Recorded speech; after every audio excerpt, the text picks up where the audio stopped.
finir, qui peut faire le bonheur de ta famille, mais c'est en train de prendre la poussière dans les camps de l'ennemi. Il y a une fortune qui peut aider à apporter la joie dans ta maison, mais c'est en train de te poser là-bas, en train de prendre la poussière. Il y a un homme qui est célibataire, il a 45 ans, il a 50 ans, il a tourné avec toutes les filles, il n'a jamais trouvé une fille à épouser, uniquement parce que cet homme était réservé pour arriver pour toi, mais quelque chose l'a retenu, afin que tu ne rentres pas en possession de ton Dieu. Tu es choqué et tu ne me crois pas. Daniel alla et il pria, et alors qu'il pria, ma Bible dit que le premier jour qu'il eut à cœur de prier, Dieu l'avait exaucé. En d'autres termes, le jour de sa prière était le jour de son exaucement. Mais entre le jour de son exaucement et le jour de la possession de son exaucement, 21 jours se sont écoulés. 21 jours de combat spirituel, 21 jours de pleurs, 21 jours de lutte. Mais pourquoi dois-je lutter pour quelque chose que Dieu m'a déjà donné? Pourquoi dois-je pleurer pour quelque chose que Dieu m'a déjà accordé? Il y a une raison à cela, c'est qu'il y a un adversaire et il y a un ennemi qui, lorsqu'il voit cette chose qui peut être profitable à ta vie, se donnera la mission de l'ôter de ta vie, de l'ôter de ta main, de l'ôter de ton existence, afin de garantir que la bataille soit pérennisée dans ta vie. J'étais exaucé, mais j'étais pauvre. J'étais exaucé, mais j'étais misérable. J'étais déjà exaucé, mais ma vie n'avançait pas. Un jour, un ange arrive en Luc le chapitre 1. Il rentre dans le sanctuaire et il voit un homme dans le lieu très saint appelé Zacharie, en train de faire le service comme souverain sacrificateur. Et l'ange dit à Zacharie une information qui va le choquer. Il dit: Zacharie, ne crains pas, le Seigneur m'envoie du ciel pour t'informer que tu as été exaucé. Qui parlait à Zacharie? L'ange Gabriel. Sa parole n'était pas à être remise en doute, mais Zacharie a commencé à pleurer. Tu veux dire que je suis exaucé? Oui. Et ma femme et moi, de notre jeunesse à notre vieillesse, on n'a jamais eu notre enfant et pourtant on était déjà exaucé. Oui. Tu veux dire que Dieu a déjà donné l'enfant? Oui. Mais 50 ans de vie et on n'a jamais vu cet enfant? Oui. Parce que Dieu donne, mais l'homme prend. Ce matin, je suis venu par le mystère de la foi, par l'onction du Saint-Esprit. Ce que Dieu m'a donné, je vais le récupérer ce matin. Ce que Dieu m'a donné, je vais le prendre ce matin. Le propriétaire de cette parole n'est pas là ce matin. Ce que Dieu m'a donné, je ne le laisserai plus dans la main du diable. Ce que Dieu m'a donné, je ne l'abandonnerai plus à la sorcellerie. Je ne l'abandonnerai plus aux démons. C'est ma bénédiction. Ça ne restera plus dans le camp des sorciers. Est-ce que tu peux te fâcher ce matin et récupérer ta péché, récupérer ton travail, récupérer tes enfants, récupérer ta destinée? Alléluia! Aïe aïe aïe aïe aïe aïe. Tout le monde arraché, arraché. Tout le monde arraché, arraché. Au nom de Jésus, arraché. Ce que je dis, le diable t'a volé. Ta bénédiction, il a volé. Ton mariage, il a volé. Ta destinée, il a volé. Ah, tout le monde arraché, arraché. Ah, au nom de Jésus, arraché. Est-ce que tu entends d'arracher? Arraché, arraché. Arraché, arraché. Assieds-toi sur la tête des sorciers de ta famille.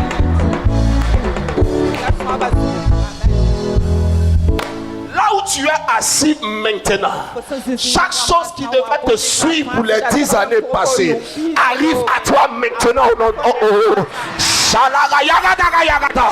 Chaque péché que Dieu a fait enfanter pour toi, mais qui n'a pas eu le privilège de toucher à ta main, à l'endroit exact où tu es assis, ça te localise et ça revient à toi. Ça te localise et ça revient à toi au nom de Jésus.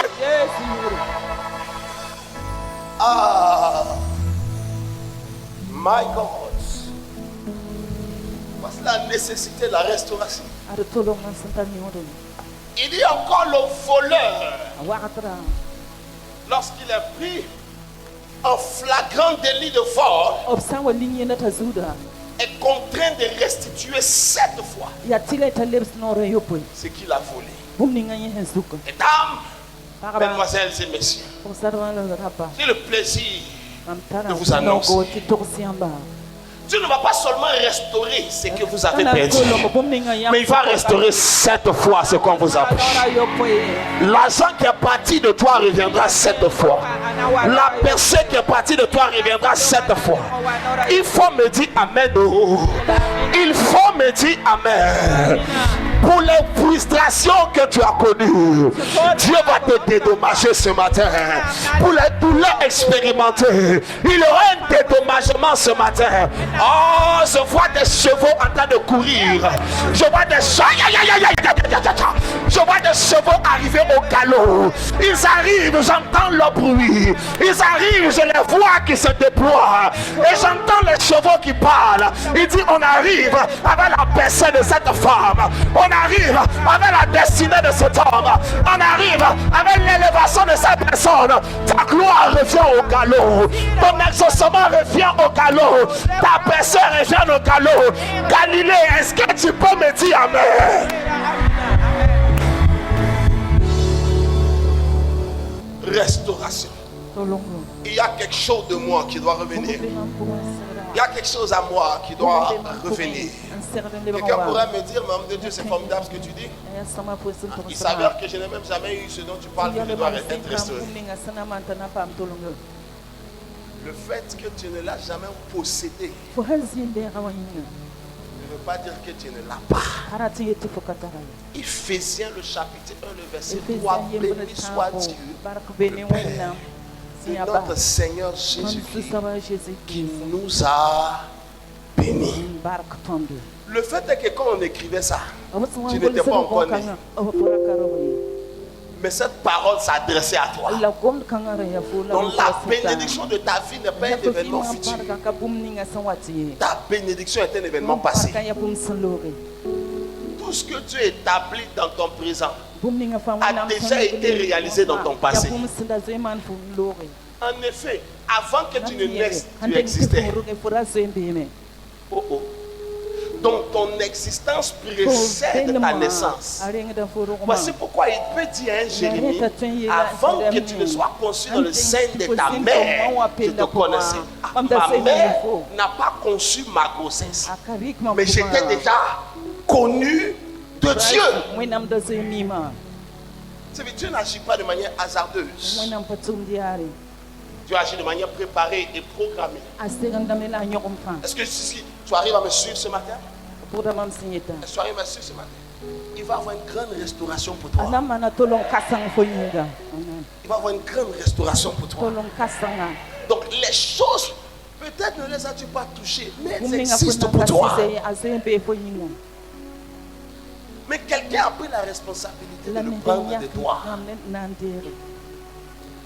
Les batailles et les épreuves, les circonstances indépendantes de toi ont parfois agi de sorte à ce que la chose qui est à toi n'arrive pas à toi. Et je suis venu avec le manteau de la restauration ce matin. Quelqu'un a volé l'amour de ton mari pour toi. Dieu va restaurer.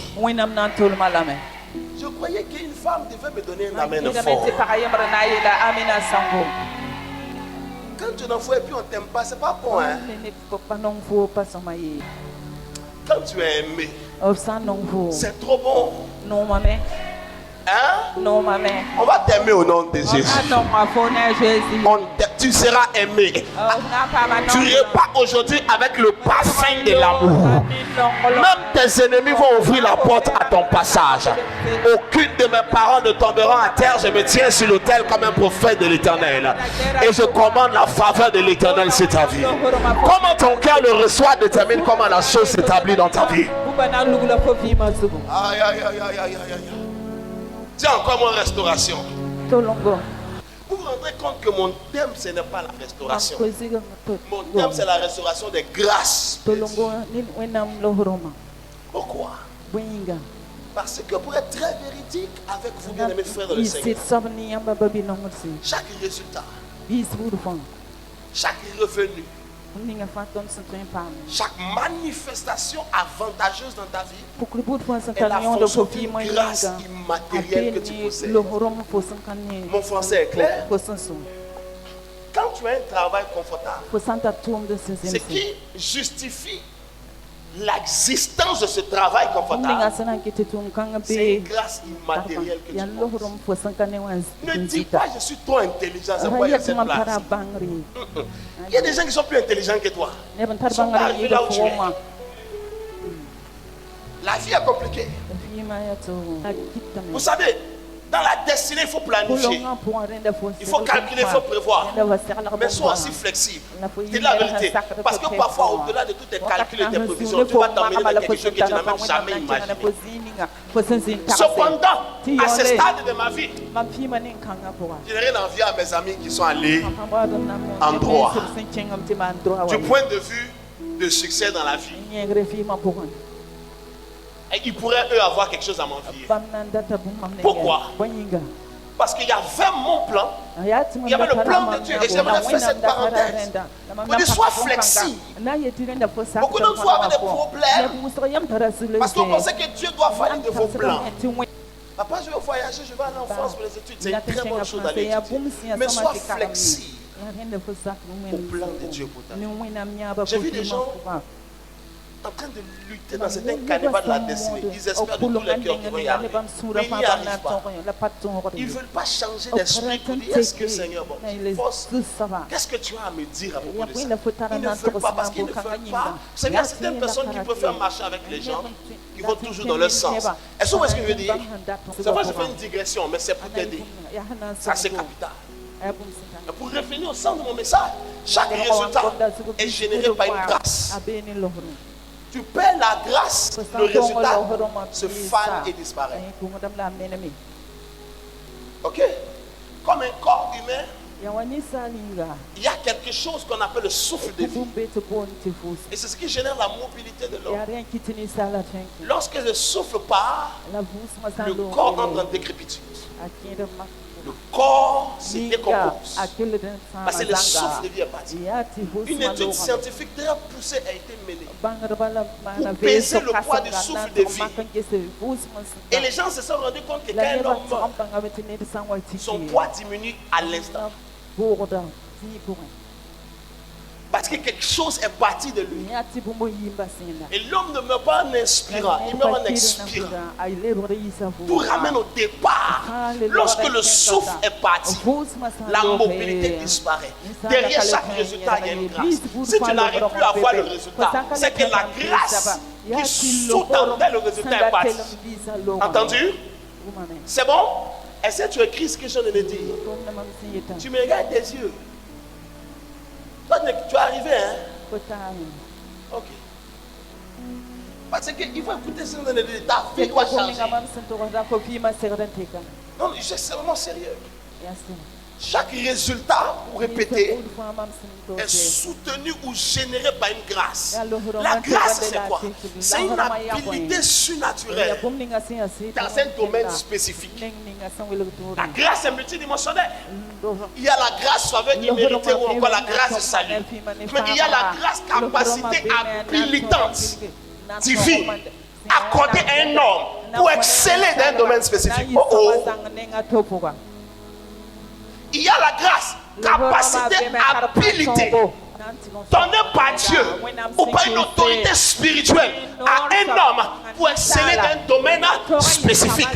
Quand tu as la grâce pour les études, tu excelles dans ce domaine sans lutter. Tu as la grâce pour les affaires, tu excelles. C'est ce que les gens partent chercher chez les féticheurs. C'est ce que les gens partent chercher dans les loges mystiques. Ils travaillent, ils sont intellectuellement posés, ils ont des compétences techniques et universitaires. Mais ils partent chercher la grâce parce que les gens dehors là-bas, ils savent que intelligence et capacité technique, plus grâce et capacité surnaturelle habilitante, égale explosion de résultats.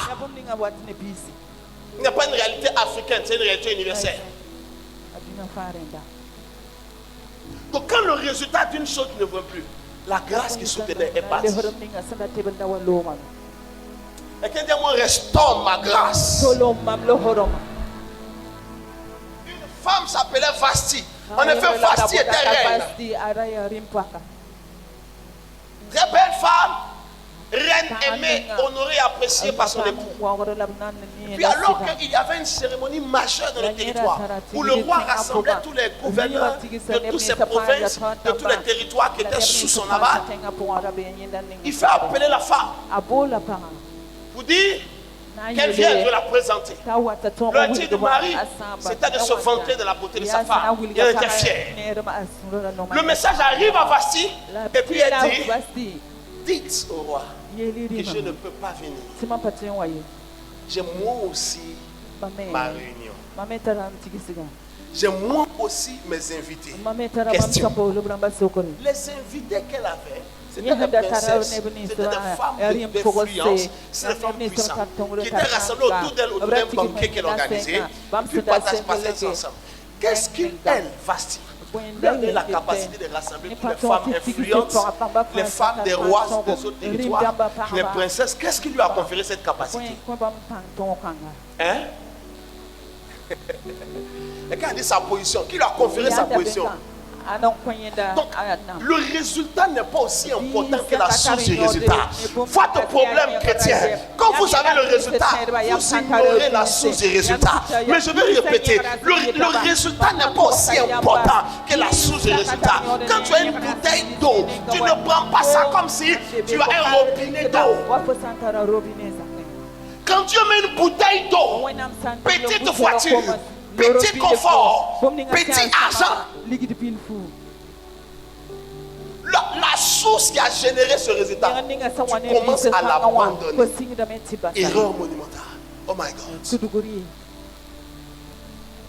Le résultat n'est pas aussi important que la source qui a généré et qui a facilité le résultat. Beaucoup sont frustrés. Quand Dieu a produit un résultat, ils ont chéri le résultat plus que Dieu qui a donné le résultat. Si tu as une mangue, tu n'insultes pas le manguier. Si tu as un œuf, tu n'insultes pas la poule.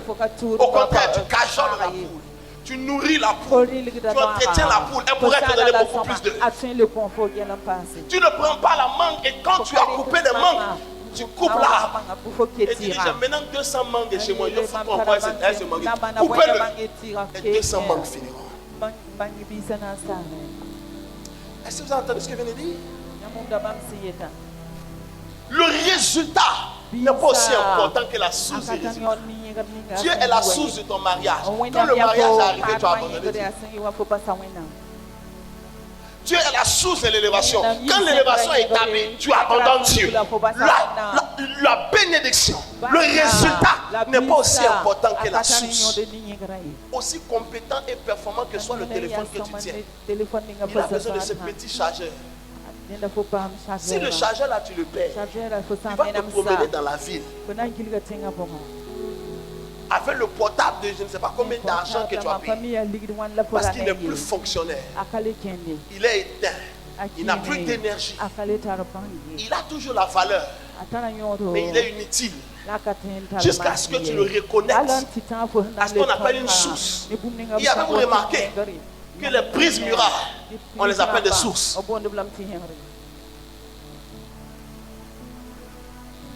Donc voici un moment donné, quand tu ne vois plus le même genre de résultat, le couple pour les résultats,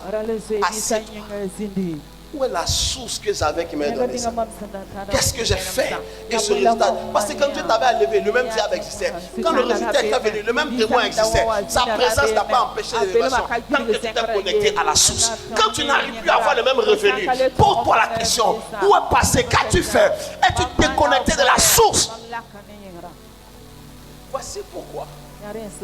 Quand la restauration doit arriver, si tu fais la restauration de tes finances, la première des choses qui doit te restaurer, c'est la grâce qui produisait cette bénédiction dans tes finances.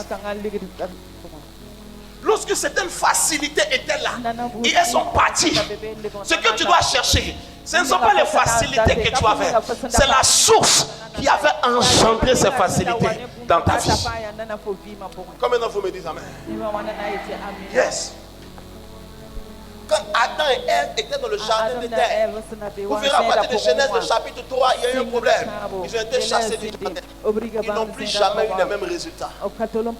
Ils avaient la même fonction. Cultivateur.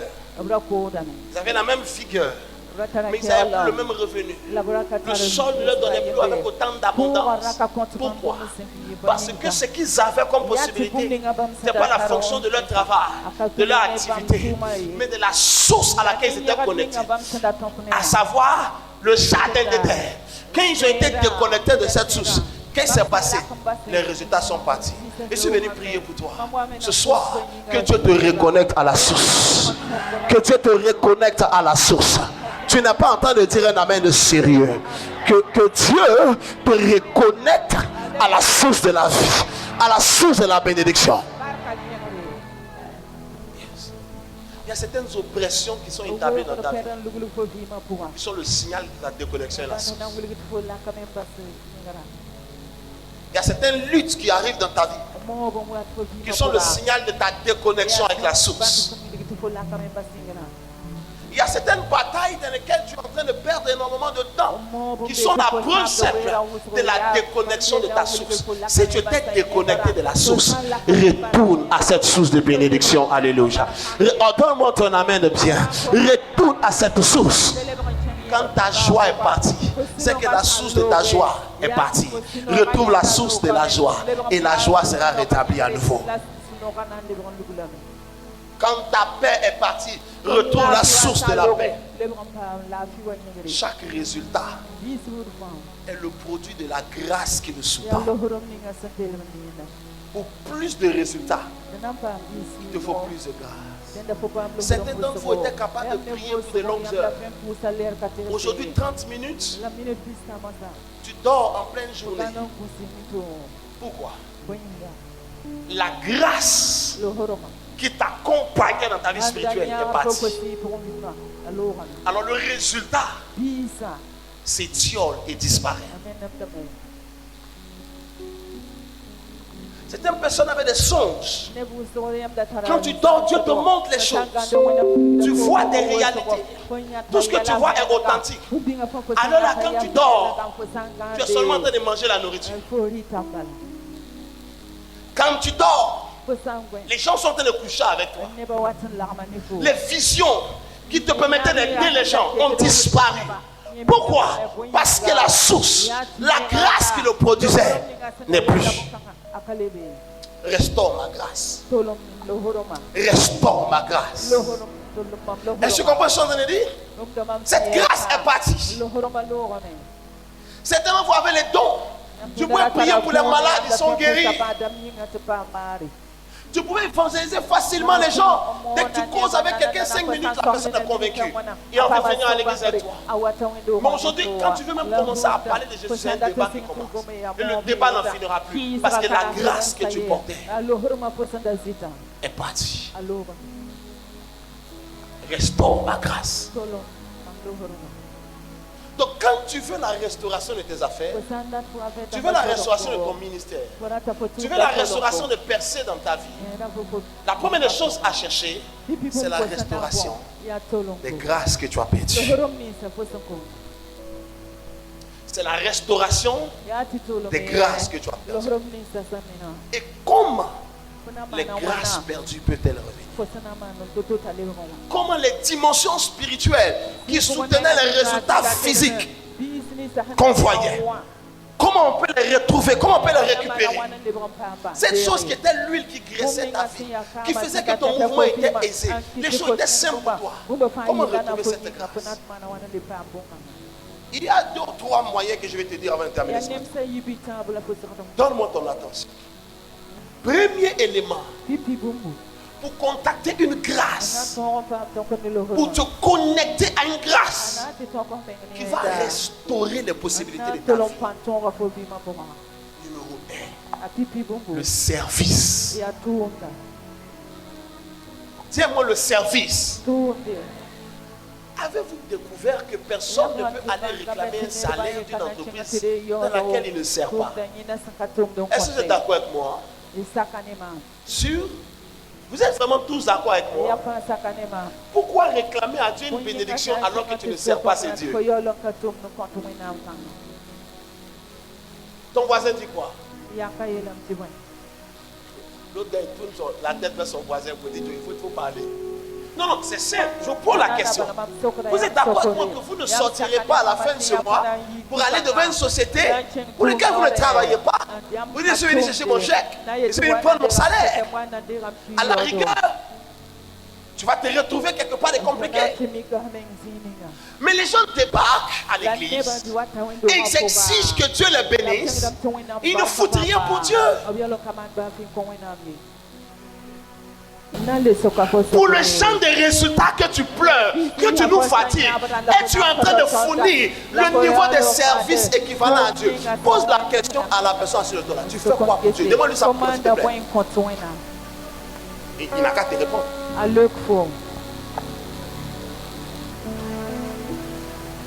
Il faut qu'il te réponde. Dis-lui, voisin, réponds-moi s'il te plaît. Service. Des gens, quand le culte même arrive seulement 13 heures, commence à bouder. Des gens, si on fait veiller à l'église, le gars, il nous faut au moins 2 semaines pour récupérer. Dimanche matin, tu le vois, la soeur, même ses cheveux sont. Le brushing est très mystérieux. Mais ma soeur, il y a quoi? La veille, la veille, elle fait quoi? C'est la veille. Moi, je ne garde pas crédit de sommeil. Moi, je ne garde pas crédit de sommeil. Il faut que je dors. Jusqu'à l'autre dimanche, il arrive, il est encore bizarre. Il y a quoi? Ça, la veille, là, ça fatigue. Veille, ça fait 2 semaines. Fatigue de ça est encore dans ton corps. Who are you? Le service génère la grâce. La grâce génère le résultat auquel tu aspires. Le service. Te rendre utile pour l'œuvre de Dieu. Par ton temps. Par tes talents, tes aptitudes physiques, naturelles, intellectuelles. Il y a quelque chose qui se fait, tu as un don. Mets ça au service de Dieu. Mets tes ressources, tes capacités financières, tes possibilités au service de Dieu. Trop avare. Il va amener là-bas aussi. Trop avare. Hein? Il faut bien parler.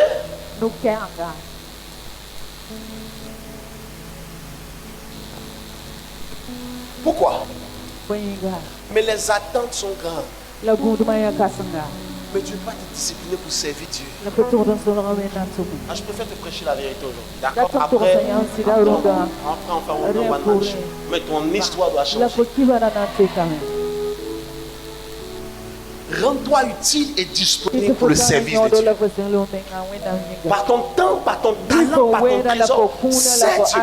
Sers pas comme par dépit, par défaut. Sers pas comme étant en train de le faire. Bon, comme on dit, c'est ça qu'il faut qu'on fasse pour être béni à la rigueur, je peux le faire. Pas de manière intéressée, de manière sincère.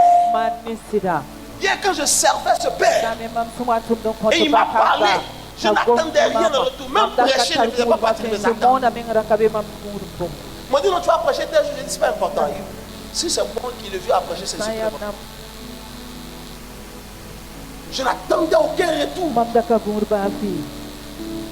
Mais lui, de la joie qui était dans son âme, de comment il était content, m'a dit le jour où tu veux prendre les nations, Dieu te donnera des sorts. Je venais de contacter une grâce. Je viens de contacter une grâce. J'arrive à l'aéroport de Paris, voici ça de Gaulle. Les gens sont arrêtés pour regarder c'est quel ministre qui vient d'arriver. Cortège de voitures, protocole en veste, cravate, des bouquets de fleurs, photographe, caméraman, tout ça pour m'accueillir. Qu'est-ce que j'ai? Et je n'ai pas payé 5 francs, je ne sais pas comment ils font. Parce qu'il y a une grâce qui a été contactée qui produit le résultat. S'il te plaît, tu veux faire une restauration, tu veux une percée, c'est Dieu. Sers avec joie. C'est de manière intentionnelle. C'est-à-dire que ce n'est pas par accident. Tu cherches où servir. Tu crées le carnaval où servir. Tu sers d'autant plus que tu sais. La maison où tu te trouves est une maison de grâce. Cette maison est une maison de grâce. Si c'est la première fois que tu rentres ici, tu sais qu'il y a une grâce dans la maison.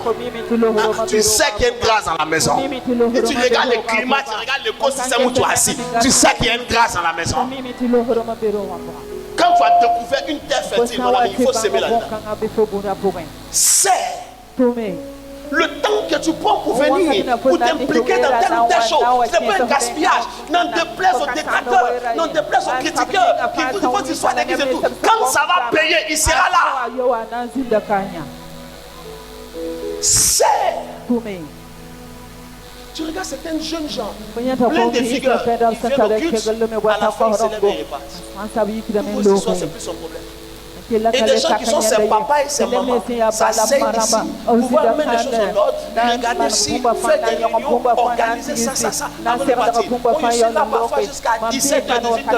Tous les gars, ils sont avec moi. Ils sont mariés, ils ont des enfants, ils ont le travail, le lendemain, ils sont bêtes. Toi, tu es plus intelligent. Tu comprends? Voici comment les gens s'élèvent. Tu veux avoir des grâces revenir, générer des résultats merveilleux qui vont élever ta vie. Ce que Esther est devenue, c'est un servant. Son peuple. Et voici est tombé. Parce que justement, il s'est passé trop grand pour servir. Pour servir et se baisser pour venir causer à son mari, que son mari l'a posé. Elle était devenue pauvre. Et l'autre était si humble pour servir. Elle est montée non seulement une position de reine, mais elle a sauvé tout un peuple. Elle a sauvé toute une nation par sa capacité à servir. Le même roi que Vasti a dit je ne vais pas. C'est le même roi qui est resté à faire un repas, cuisiner, apprêter le lit, faire des choses formidables. Il était si content, il dit si tu me demandes la moitié du royaume, je te donnerai. Ce que l'autre a perdu parce qu'elle était trop fière pour servir, l'autre a gagné parce qu'elle était suffisamment humble pour servir. Es-tu Vasti ou es-tu Esther? Il ne faut pas répondre au hasard.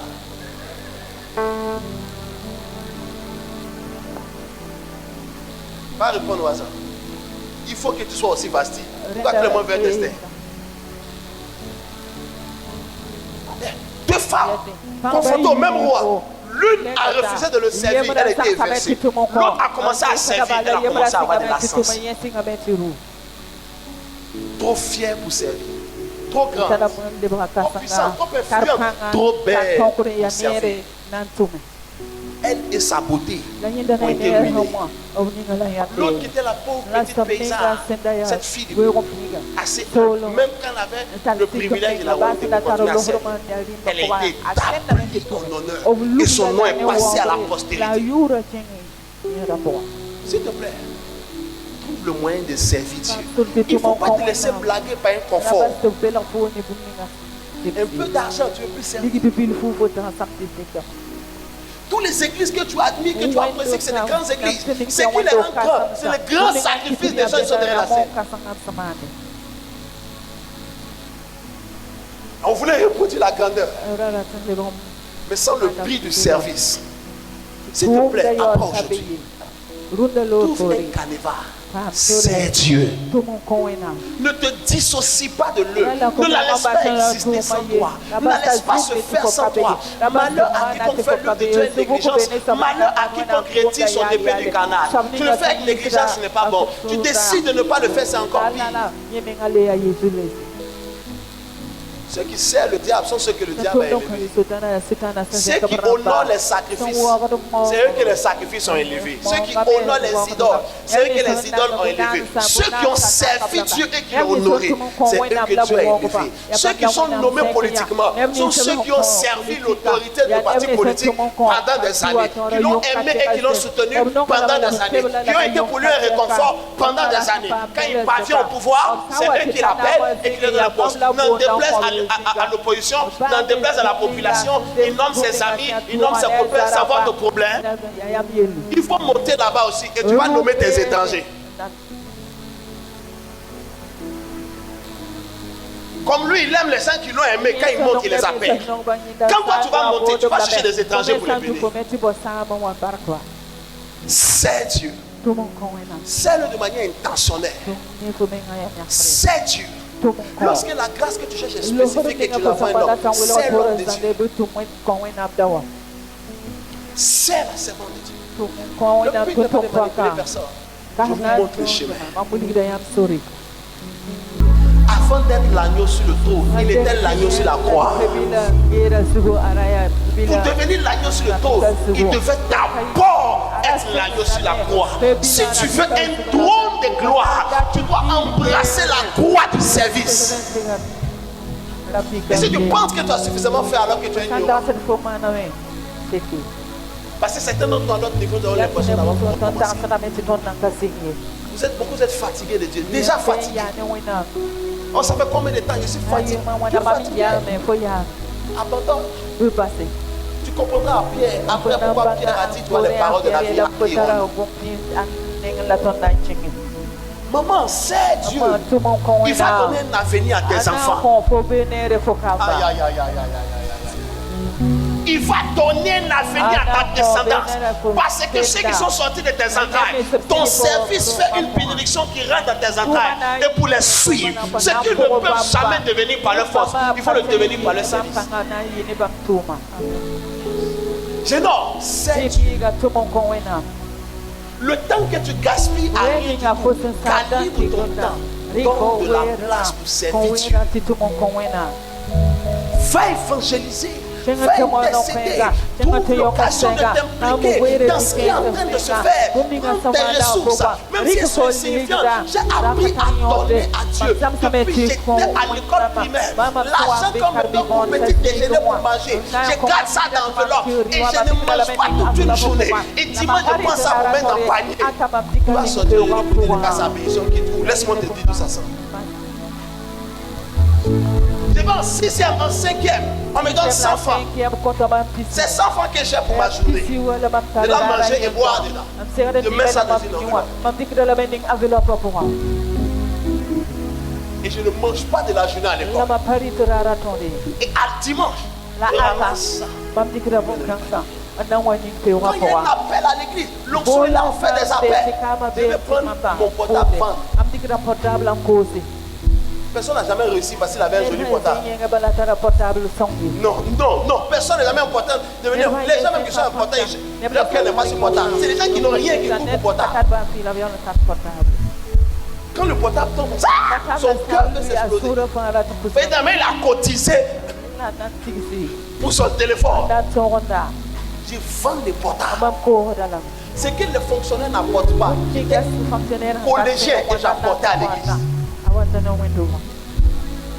ne mange pas en vendant le petit téléphone pour compléter, pour déposer. Dieu n'a jamais failli personne qui a mis le cœur à lui servir. Il n'a jamais trompé. Les gens montent à mesure qu'ils servent. Mais de manière constante, ce n'est pas une question de j'ai servi un mois, il n'y a encore rien. Mais tu voulais voir quoi? Continue. Je ne vais jamais me tenir ici pour vous mentir. Je m'arrête ici que je fais l'appel. Pour me donner l'argent, il ne faut pas me coûter. Il ne faut même plus venir. Mais quand tu veux m'arrêter ici pour te dire faire Dieu, sache que je suis extrêmement sérieux. Sache que c'est extrêmement sérieux. Sache que je vais t'impliquer pour faire les choses de Dieu. Parce que si je le fais sans toi, tu vas t'asseoir sur la couverture de mon ministère sans percer. Alors je t'apprends ce que Dieu m'a appris. Servir avec l'argent. Servir avec... Je ne suis pas avare pour Dieu. Je suis là sur ma table dans mon bureau. J'ai plein de demandes de parrainage qui sont déposées. Parce que les gens savent que le métier est donné. C'est pas parce que j'en ai plus que quelqu'un d'autre. Quelque chose qui part. Le service que tu as commencé à faire là, il faut attraper ton futur. Tu comprends ce que je te dis? Mets ton âme.